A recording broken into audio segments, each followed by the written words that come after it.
afternoon. Welcome to our all recovery meeting. Coffee and conversation. It's all right. Vacation. That's called after vacation effect. Seriously, I had a crazy Monday already. Welcome to our coffee and conversation. My name is Karen, and I'm one of your recovery coaches. Hi, I'm Raina, and I'm one of your recovery coaches here at Capital Recovery. Hi, my name is Michael. I'm one of your recovery coaches. Welcome, everyone. So, what we doing today? We're doing 8 bad habits you could be making in addiction treatment. Which is a great lesson. And who provided it to us? This is, I'm not sure how to pronounce that. Purge Sounds Recovery. That's like. Yeah.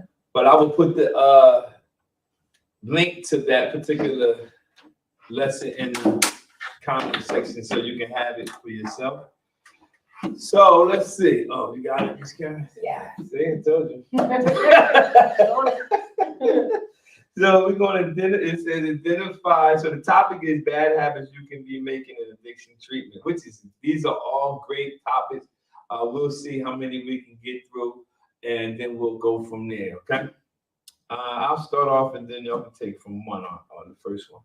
Identifying bad habits. Gaining insight about bad behaviors you are perpetuating or starting in drug rehab can make all the difference in successfulness of your overall recovery. At Royal Life Centers, we provide intense therapies, therapeutic methods to help each guest guidance and insight that will greatly improve their treatment experience. It is common to catch yourself indulging in a bad habit in addiction treatment, but it's more significant to learn from your habits and begin replacing them with healthy habits. I like that because no matter what place I go to speak or get to share or talk about any type of recovery process, when I go to a inpatient type of facility, I always tell the people, client, participant, recovery, whatever terminology they use at that place, that they have to focus on making the changes inside the facility. And they always, ask me why. I said, because if you're not focusing on changing habits in here, chances are when you get out, you're not just going to say, okay, I think I changed now. So if you start the process of change inside the treatment facility, and you're not going to ace them, you're not going to have it all mastered, so to speak, but at least change some of the habits inside the facility. Yeah, typically their program is based around helping you identify those things and like in a structured environment. So when you go out, it's a little bit easier to continue. Yeah, it's always good because it says it is common to catch yourself indulging in bad habits in addiction treatment. Mm-hmm. So you gotta catch it. When we were speaking at a program this past week, I was telling the staff there, I was like, that's one of the things that you should always, not trying to tell them what to do, but one of the things I always do is tell individuals about change behavior inside the facility, like no matter what. And it's also important inside a facility, a treatment facility, if other people are doing things, that does not dictate what you do. Mm-hmm. Just because a lot of people come, man, I had to leave this program, they in there doing this and they doing that. So what? Because you know what? Outside on the street, it's more people doing this and doing that. Yep, absolutely. So if you can't function around it with that limited amount of people, when you come out here, nobody is not going to care about you trying to change your life. Mm-hmm. All right, let's go to number 1. Number 1 is picking up replacement habits for their substance abuse / addiction. Because addicts and alcoholics have an addictive personality, we have a higher likelihood of replacing our drug or alcohol addiction with another addiction. We have a tendency to replace our addiction with other bad habits or addictions like eating, exercising, shopping, technology, nail biting, you name it. That is so true. Yeah. Yeah, that is so true for a person that had 22 years of actually being addicted to all types of drugs. I can honestly say that I've my first few times of attempting to live a life away from it, I had to find out what was going wrong, and I didn't replace. I took the drugs and stuff away, but I left it empty. Like I left a void. So I didn't replace it with nothing. So eventually my mentor was like, you gotta replace it with something positive. You just can't leave it void because you're just gonna find other things to be addicted. And then eventually you're gonna go back to your habit. So you do have to replace it with positive things. Yeah, and you want to take a look at why you're still trying to fill up with outside things like food or shopping, and like I can tell you any one of 100 things that I'll get caught up in recovery, and I'm like, whoa, okay, step back. Like I have this obsession with makeup. I have an entire drawer, and there must be like 80 lipsticks in there, and I still go down the aisle into Walmart or wherever I'm at and walk out with another lipstick. I don't have this color. No. And I probably have 3 of them. It's a different red. Exactly. But it's true. Picking up replacement habits for substance abuse is very. This is like, and don't feel strange if you do it. You need to acknowledge it. You know what I mean? You gotta. That's why we're doing this particular lesson, to let you know you gotta pay attention to it when you pick up replacement habits, especially ones that can still be harmful to you. You know what I'm saying? So you gotta watch that and make sure, because you can get into it. Yeah. Next one. Next one. Entering a romantic relationship. Addiction treatment can produce some strong emotions, and many people will look for a distraction from their feelings. Sometimes choosing a romantic relationship as a way to distract from emotions and giving themselves a sense of companionship through the recovery process because it feels less overwhelming when someone is going through it with you. This is why we strongly recommend not entering a romantic relationship in early recovery, because it will cause you to distract from your feelings and regress in your recovery. The World Life Center provides guidance and support through each step of the recovery process to remove any feelings of doing this alone. Yes. You hear this all the time. Yeah. Like, 12 step is like, hey, your first year, stay out of romantic relationships. Yeah. Don't get into any of this. And I really know maybe 3 people that abide by that. Yeah. It's a very difficult thing to do because you're looking for companionship, you're looking for support. You just got rid of all the nonsense that was like making you hate yourself, so you want somebody to love. Yeah, that's crazy, because that's so true. Because when I first started the process of when I started to get to this level where I am now, I started this process of recovery. Before my wife and I was actually married, we were boyfriend and girlfriend, obviously. And I'm like, yo, let's go get married. So I'm thinking that eliminates me from this. I'm like, it's the same thing, though. But I'm like, nah, if we get married, it's not a relationship. I was like, what in the world was I thinking?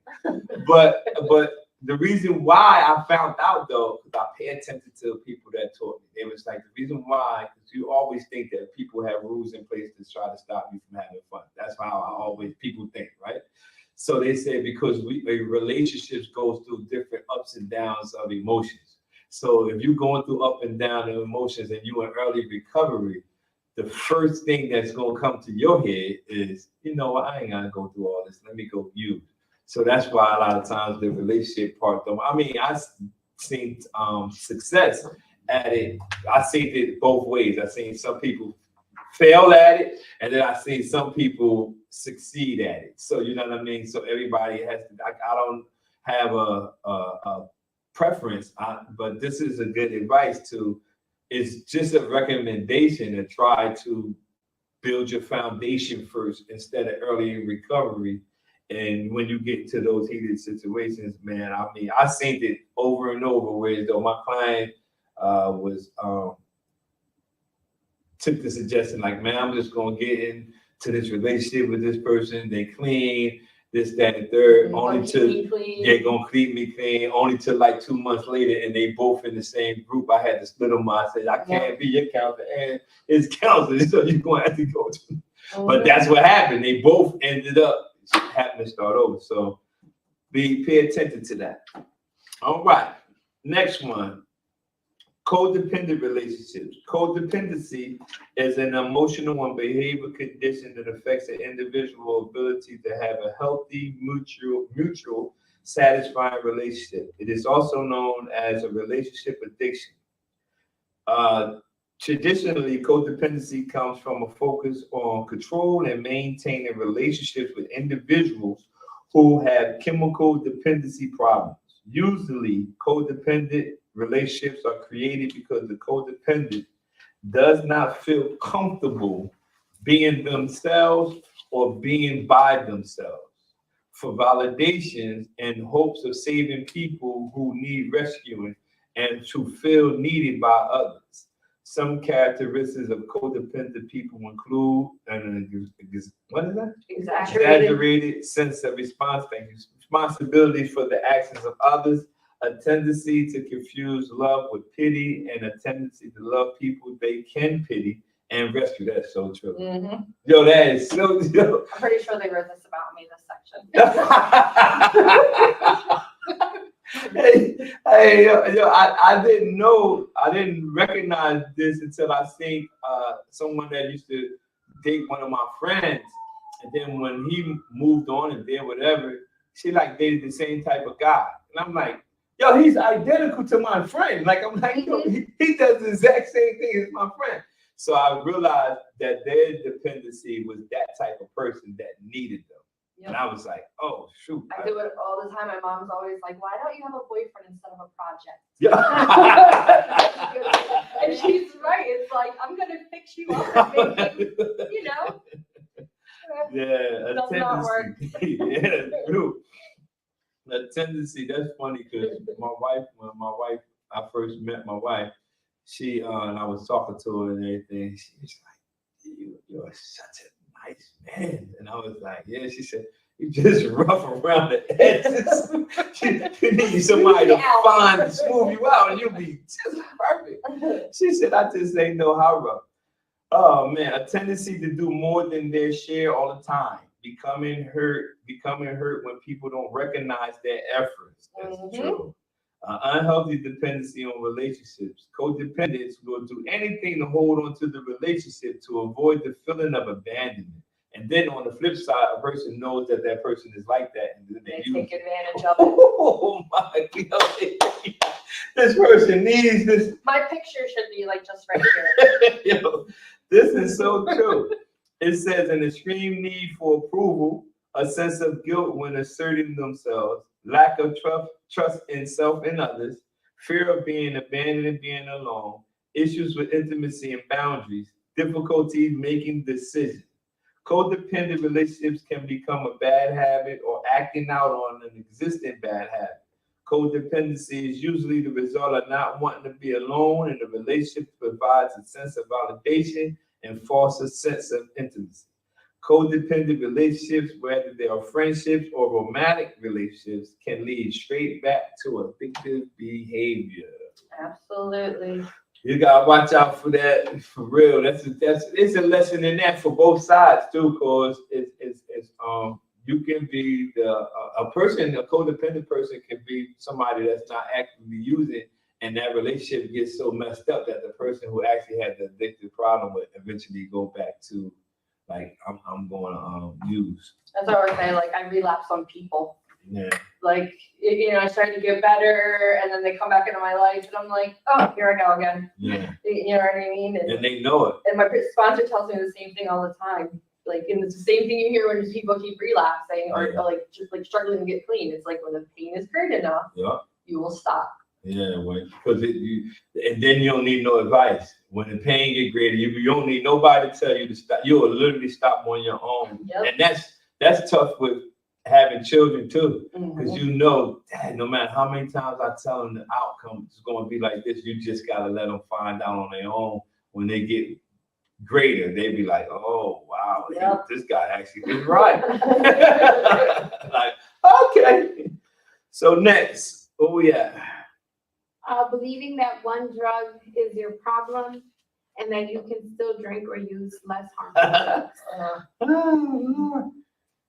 Just because you stopped using your drug of choice and feel like you never want to use that particular drug again doesn't mean that it's okay for you to use other substances. Many times people in addiction treatment will hold on to this belief that blank was their problem so they can still drink, or blank drug was their issue so there's no harm in smoking marijuana. This train of thought is regressive to your recovery process, and all you are doing is chasing that addiction to escaping reality. Despite being a drug addict and having no history of issues with alcohol or other substances, that does not mean you can safely use those other substances. Usually, other substances we believe are not a problem for us will lead us right back to our drug of choice. Mm-hmm. This common idea is detrimental to your recovery and your sobriety, and allowing this thought to ruminate is a major bad habit you could be making in addiction treatment. Yeah, This is so true. see it all the time. Yeah, that's why they say you got gateway drug. And so many people I see that alcohol wasn't their issue. Like I never, I did all types of stuff, but I really never was a drinker. And so I really never used to smoke marijuana or drink alcohol. So the things that people are like doing today, I'm like, I don't ever like it anyway. Like, so it's like no big deal. I didn't like it. But I also knew that I can't do alcohol, even though it wasn't the thing that I did.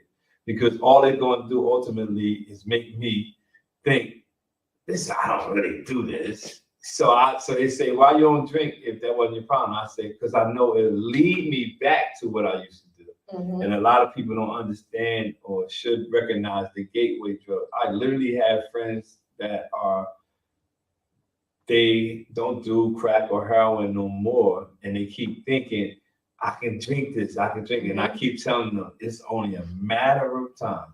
Oh, no, I'm telling you, I'm going on 5 years doing this. I say, oh, yeah, it's just like a matter of time because they think. One day I was we was on a recovery on Whittle, and I seen the person that, I know that it was clean, and they was going to the liquor store, and they came out with a big brown bag of liquor, right? So I said, you still don't believe me? He was like, man, what you? Because I texted them when they got in the car. They didn't see me. I was on the road van, and I texted them. I said, you still don't believe me? See that big brown bag? Yep. And they was like, where you at? And I was like, some people don't get it though, but it's sad because you got to understand it's a trick. That's like it's a trick.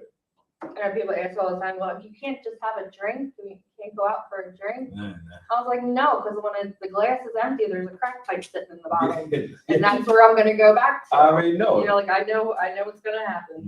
Yeah. And that's one of the bad habits you have to. If you are currently, I don't want to assume that you, if you're currently doing it now, using another substance that wasn't actually your issue, you have to start to work on the process of eliminating that, because ultimately the deception of that drug that you think is not your issue only had one goal: to get you back to the issue that you actually had. So you gotta take that out. What is it? The next one is right here, right? Yeah, perpetuating addiction-oriented behaviors. Allowing your behaviors from active addiction to resurface in addiction treatment without working on them is a huge bad habit that hinders your recovery. Addiction-oriented behaviors are usually any behaviors that are pleasure-seeking, or a lot of behaviors are addiction-oriented, like manipulating, lying, stealing, criminal activity, constantly blaming others, etc. Allowing your addiction-oriented behaviors continue will keep you far from recovery. Being willing to recognize and address these behaviors is the first step.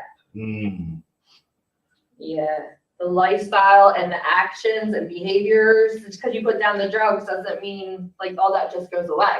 That's why that first line up there says, without working on them. Because a lot of times we get the substance out, but we ain't work on my mentor. I used to be outside, and he would look out his window, and I'm out there playing basketball, working out. He said, "Oh, you feel good, huh, Michael?" I said, "Yeah, man. You see, I'm getting my muscles and that." He said, "Man, you a dressed up trash can." I said, "Whoa, what kind of counseling is that?" He said, Because if you sitting here trying to look pretty for everybody who watching, he said, don't make me go get your workbook and show them. He said, you ain't do none of the lessons in your book. I said, well, I'll do it later. He said, because you're not working on it. And the same person that's still in my life today, I'm glad he treated me how he treated me, because he showed me that I had to work on me. It wasn't just getting the substance out. That was a part, but that wasn't it. And that's what this is saying. You got to work on all the manipulating, lying, because you could be clean and be doing all this stuff. That's the behavior that you want to try to get away from. Yeah, I've seen people go to jail clean because of like they were stealing and like they couldn't stop all the behavior that went along with the addiction. Yeah. I almost went to tell them. I forgot because we got these bags. I walked. I said, no, I pay for it. I forgot. You know, they got the new stuff coming out where you can put it in the bag and they charge your card when you walk out. It scans everything in your bag. It ain't down Jersey yet, but I was about to walk out. I said, man, I forgot. Where we at? Surround yourself with toxic people? Yep. No. Staying closed off. Staying closed off or not participating in therapy. This is the prime giveaway that a person is in the stage of relapse. Many addicts and alcoholics have the tendency to hide or ignore their feelings and choose to remain closed off to others as some form of protection. In addiction treatment, one of the biggest bad habits you could be making is not talking about how you feel, what you think, etc. By being unwilling to share and use therapy to work through what you're going through, then you are unwilling to get better. Addiction treatment is a time to truly participate in therapy, to understand, gain insight, and better yourself. You gotta be open in therapy. I call that I say that it's the stage of development. When you're in a particular program, you're in the stage of your development. That's where you want to get all your development at. That's where I started working on myself. Not even knowing the outcome. I just knew that I had to start thinking different, doing something different. I literally didn't know what. I just knew I gotta do something different. And the longer you do it, the better you become at it. So you gotta always don't stay closed off if you are in a state of relapse. Most people, when they're in a state of relapse, stay away from people that, I don't know why, but they stay away from people that they probably can go to for help. So you don't be closed off on stuff. Yeah, it's usually those people that are like, I don't need this. I don't need this. Yeah. You know, that they're going to be out the door before they even realize it. And thinking it's not needed, and then, or be one of the people that, I know all the 12 steps. I know the program. I did it before. Yeah, I'll be fine. I'm good. I worked the steps with my sponsor 20 years ago. They know all that. Yeah. So, because I get some of my clients, not recently, but when years ago, they used to always say, Mike, I know this and I know that. And I said, you know what? I know you know it. I want to teach you how to apply it. Mm-hmm. You don't know how to apply it. And the proof is you're back here. So I want to teach people how to apply what they know. So if you, in that particular situation, and you always telling people what you know, that's okay. As long as you're using it to live a better life. Mm-hmm. So pretty much like be open to being coachable. Yes. Yeah. Perfect. You have to be coachable. The next one is surrounding yourself with toxic people. This is a huge issue. Was that yours? No, it was mine. This is a huge issue in addiction treatment. Addicts and alcoholics tend to attract and keep the company of others who are toxic to their recovery. This tendency stems from a history of toxic relationships, a desire not to be held accountable, and almost serves as a human representation of any reservations they may have about getting sober. Basically, anyone who is serious about their recovery and sobriety should seek out only healthy and supportive relationships. Those who are less concerned with their recovery will continue to keep bad company, which will further hinder any growth they could have. Nice. Surround yourself with toxic people. Toxic relationships. Yeah, because they're going to get you using long before anything else. Healthy. You need healthy. You can always tell what relationships is toxic too, because they are. When I used to be in a program, any people they would point it out to me. They said anytime Mike hear you talking bad about the program, he gets away. Because I didn't care. I was so focused. I was tired of living the life. You talk about the program all you want, but I don't want to be in the group while you. And the fact of the matter is, some of the stuff they said was true, but I just ain't want to focus on that. I want to focus on what can I do so I can stay in my kids' life instead of saying no once a year. Yeah. You worried about the program, so that's what I call toxic people. But the key is you can remove yourself from those conversations around toxic people. Just go away from it. It's nothing personal, but I can't hang out with you like that. And lastly, Oversleeping. Many times, one of the long-term withdrawal symptoms from chemical dependency is feelings of depression. This occurs because of the disturbance resulting from substance abuse or addiction on the reward system of the brain. In active addiction, your brain became reliant on a substance to produce and release the feel-good chemical dopamine. Once a substance is removed from routine, guests may be left feeling depressed because their brain now has a deficiency of dopamine, and the natural reward system is distorted. In addiction treatment, we see guests subconsciously try to restore the levels of dopamine by cravings for foods high in sugar, fat, and sodium. Indulging in these types of foods provides a small release of dopamine, which is why the cravings are strong. Allowing feelings of depression to manifest in addiction treatment is easy, as you will tend to oversleep, become lethargic, uninterested, sad, etc. Acting on feelings of depression because of the dopamine deficiency will only perpetuate and reinforce them. This is why oversleeping can become common to recovering alcoholics and addicts. However, it is a bad habit that will in no way help the situation.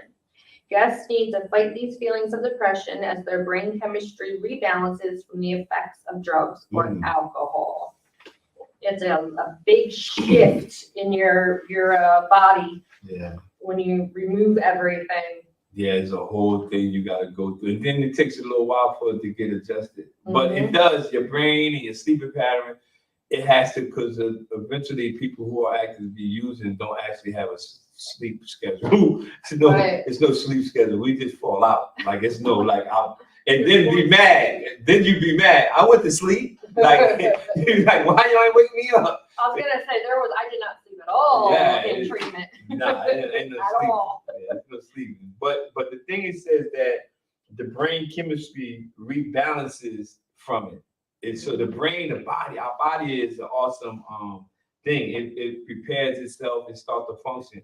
I watched the scientists on a video in which they did a study with the reward system of the brain with somebody who was actively using, and they studied this brain. They literally was taking people out to go get crack and get high, literally, right? And studied the brain. They were studying it.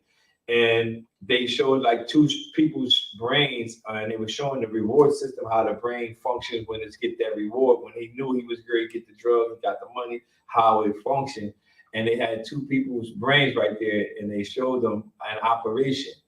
To my surprise, the other person's brain was functioning just like the person that was using, but he was just getting a check because he got paid. He was paid. And the reward system of his brain, he worked for 2 weeks, and the same thing that his brain did when he said that's how the reward system. It knew I got my check for working for all these days, and the brain operates the same way. It ain't just something that people who struggle with addiction. That's what he was showing people. It's just the reward system of the brain. So even when we go through the process of oversleeping and everything, it's just going to balance itself out. It's going to go back to how it's supposed to be after the drugs and alcohol. And it's true that you have to fight feelings, like fight the depression feelings. Yeah. Because when you feel like, when you have a more positive outlook or mindset, you're more likely to have a better sleeping schedule. Absolutely. I mean, personally speaking, when I feel like I'm just lethargic or oversleeping or I'm running late, that's when I'm like just not mentally chaotic. So I need to recheck myself. Yeah, when you get that problem, because a lot of times when we be thinking so much, we think about something so much that's actually bad, it'll make us get so depressed, and then we all throw it off. The whole day's done, really. I gotta start over. I'll be like, man, I gotta start all over. Yep. I'll be like, man, I'm gonna have to stop. Like, can I go back to sleep? And I done threw it all off now. You gotta start all over. So again, we was talking about habits, bad habits you can be making in addiction treatment. So hopefully you got something out of that. Share the video, like, comment, and we see you guys at 5 o'clock